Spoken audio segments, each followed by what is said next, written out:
Good morning. I hope all is well. And been getting to know a lot of fish keepers on YouTube. It's very interesting.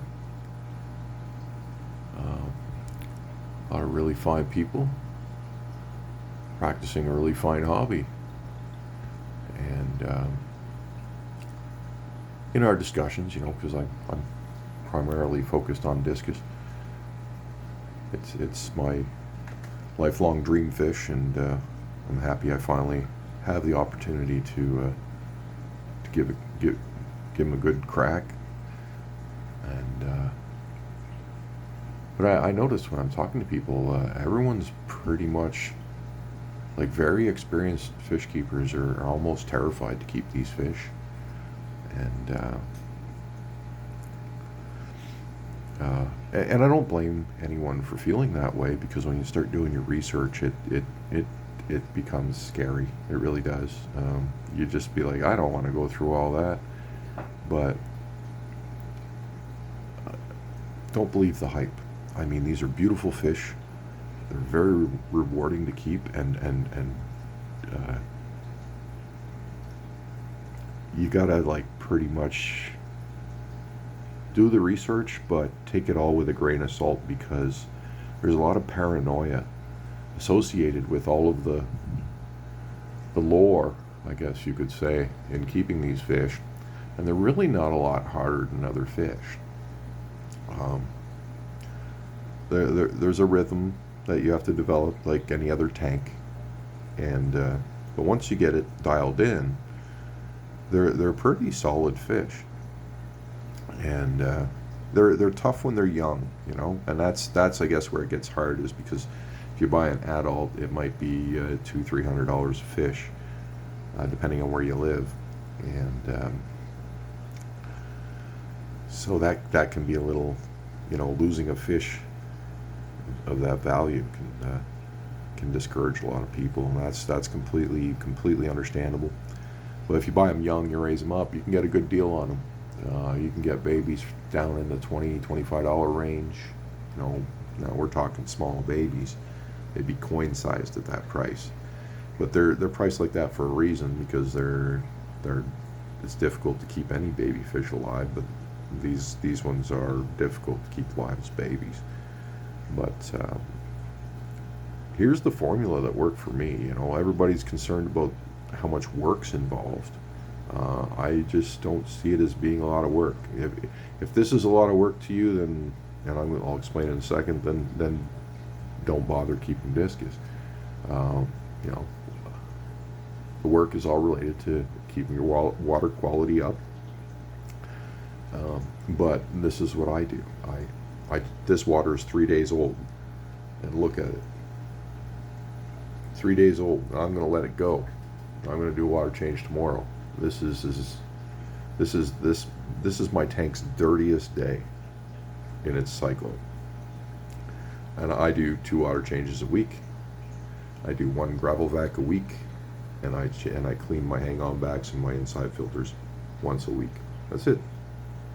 So there's a light maintenance day, there's a heavy maintenance day, and that's it. The light, just a regular old water change takes me like 15 minutes. And if I dilly-dally and I fart around, it might take me as long as 30. Big deal. And then when I clean the filters, you can probably add another 20 minutes onto that. It's really not too bad. I take my time doing that, so I want to make sure everything's nice and clean. And then I put it all back together, and that's it. Twice a week. I mean, if you can put in 30 minutes twice a week, let's say 40 minutes twice a week tops. That's it. That's all you need to do. My growth rates are excellent. The fish are huge. I'm not changing my water every day to achieve good growth rates. It's just filtration and UV. Use UV. Plants are great and everything else, but I ran for a very long time with like no plants, and that was the formula. heavy filtration and UV. So now I'm adding plants just to improve on it. And it's not going to increase, it's not going to change my water change mentality. It's not going to, you know, I could have this thing full of plants and I'll still be changing my water every 3 to 4 days. But this is 3-day-old water. And, you know, so I'm not slaving every day. I'm really not. And I feed heavy. And my fins are clear and everybody's looking good. I did have one adult male start to show one cloudy eye. I've been working on that. He's getting better, but that happened over in the 30-gallon behind us. And I've got to figure out why that's happening in there. I'm actually thinking it's the UV thing might have damaged his eye. I have a UV in there, and I noticed that I could see some light coming out. And he was hanging around it, so... but his fins are clear. Everybody's fins are clear. It's when their fins get milky that's when you know something's going wrong with your water with these guys. Keep an eye on their fins. You want, like, especially the black ones. You'll see it really good in the black ones if the milkiness shows up because it contrasts better on them. And you want that all nice and clear. You don't want any whiteness on your fins. And they'll show that pretty quickly. If you got a water quality issue, you'll see their fins milk up. And if you see that, then it's just time for a water change. And it's also maybe time to take a look at your filtration approach, because you shouldn't be seeing that. And white milky fins mean their immune systems are being taxed. That means they're trying to fight bacteria, and it means they'll slow down and stop growing. So clear fins, clear water, fast growing fish, and I've got an overstock tank. Some people that keep Discus probably watch my videos and get angry because I have this many fish in my tank. Keep in mind I've got fish tanks all over my house, and they're going to pair off and the population is going to drop. And I have other places to house them if I ever have a problem. I don't have problems, so why if it isn't broke, don't fix it. That's my policy. And if I see problems forming, I will deal with them. I have a 75-gallon sitting right here waiting to be set up, this next month's project, and there's no fish for it. I'm probably going to stock it with more baby Discus and build another tank like this one, because I'm trying to build a breeding program. That's why they're all growing up together like this, because that's how you get them to pair. So I understand I have a lot of fish in my tank, but from my own observations and from what I've learned in the last year, these fish want to be in a large school, and they really, really do better. They fight less, and they do better when they're thick like this. So there's a lot of stuff out there that you're going to research, and they're going to kind of pin you into a corner with a bare bottom tank and, you know, have you in this paranoid mentality, and all that stuff is just going to send you into a failure loop. Don't listen to it. Substrate is great. There's nothing wrong with Substrate. It gives you biomedia. It helps your tank out. You know, you got a bare bottom tank and no decor. Of course, you got to change your water every day. You gotta really filter out what they're telling everyone, because it's nonsense. Just mix. They say don't use gravel. Use gravel, because if you use sand alone, it's hard to clean. So what I do is I mix the gravel and the sand 50-50. There's literally 50% sand, 50% gravel. And you can't see my sand, but it's black. So when I do my gravel vacuuming, the black sand gets lifted through the gravel, so I can see where I've vacuumed. And then like a day later, because my flow's heavy, all the sand settles back into the cracks of the gravel. And because the sand is settling into the cracks of the gravel, that negates the problem with gravel and Discus. Because gravel and Discus is only bad because the poo will fall in between the cracks, and dirt is bad. You want to keep a clean tank. So if you've got a 50-50 sand and gravel mix, the sand falls into the cracks. That stops the detritus from settling. You keep your sand gravel mix at about 1.5 inches, 2 inches tops. Off the bottom, it's very shallow, and that's it. And then you clean that. You don't want like 6 inches of it because it'll take you too long to clean it. So 1.5 inches, 50-50 gravel sand mix is the way to go. And so when you're doing your gravel vacuum, although the sand's in there, the rocks will tumble inside and beat the sand down while you're vacuuming. Okay, so you won't be, without the rocks in there, the sand would just travel straight up, and you'd be sucking half your sand out of your tank and be constantly replacing sand.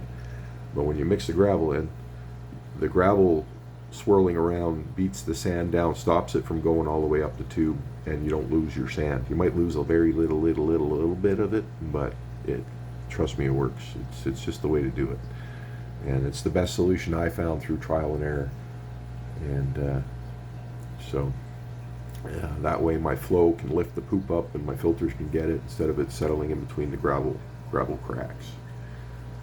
So it's just, you just gotta be observant and adaptable and capable of actually coming up with your own ideas. Because if you tackle these fish and you do it the way everybody is trying to tell you to do it here on YouTube, you're going to end up with 4-inch stunted discus. Take a good look at all the gurus out there. There's a handful of them, and then take a look at their fish. They're gonna show you 75-gallon tanks with 5-inch, 5-year-old fish, and then they're gonna say, "Do it like me." That's not what you're after. You're after the guy who's got 8 to 12-inch fish that says, "This is what I do." So my fish, my oldest fish, like Big Red here, is a year old. These Turks, which are almost the size of Big Red, are like 8 months old. Okay, and these fish don't reach full size until they're 15 months old. So my fish are the majority of my fish, only 4 of my fish are a year old. The rest of them are 6 to 8 months tops. My 6 to 8 month old fish, the Turks, are bigger than some of these people's 5-year-old fish, right? So that's what you get when you don't listen to them. Period. Like, if you follow them, you're gonna fail. You're gonna get mad. You're gonna say, why did I fuck up my discus? Why are they so small? I did everything they told me to do. I bought the $55 a bottle pellets. It's all just a big old clown show. It's just gotten gimmicky. So I'm not here selling anything. I'm not going to try and sell anything. People want to sponsor me, I'm fine with that. If a product is good, I'll say it's good. If the product is crappy, I'll say it's crappy. I'm going to get an email address up for anyone who wants to do that. If you got confidence in your products and they're something that can help discus, I'll check them out. But yeah, I'm not here for that. I'm here to catalog my experience. You can go through my videos. You can see how utterly lost I was in the beginning, and then you can see how things progress as the year goes on. You can see how my fish were struggling in the beginning because I was a noob and I was trying to watch videos and learn, and I wasn't really learning. And then you can see where I start to figure things out. And then when I do, my fish just start to grow like mad. And you only got 15 months to get that to happen. So that's why I put my channel up. My channel's up here to give you the full-blown experience from start to finish, from babies to breeding and creating new babies. My goal is large fish. Not every fish is gonna be 8 to 12 inches. But that's truly the size of an adult discus. And you know, big red is coming up on 9 inch fish probably. So these fish are coming along quite nicely, and we're going to keep that up. But my point is, they're very rewarding fish. There's a lot of keepers out there that are terrified of them. Don't be. They're really smart, and they're unlike anything I've ever owned. So is that eel, by the way. But yeah, just don't be afraid. Give it a shot. You can do it. You'll be happy you did. Don't believe the hype.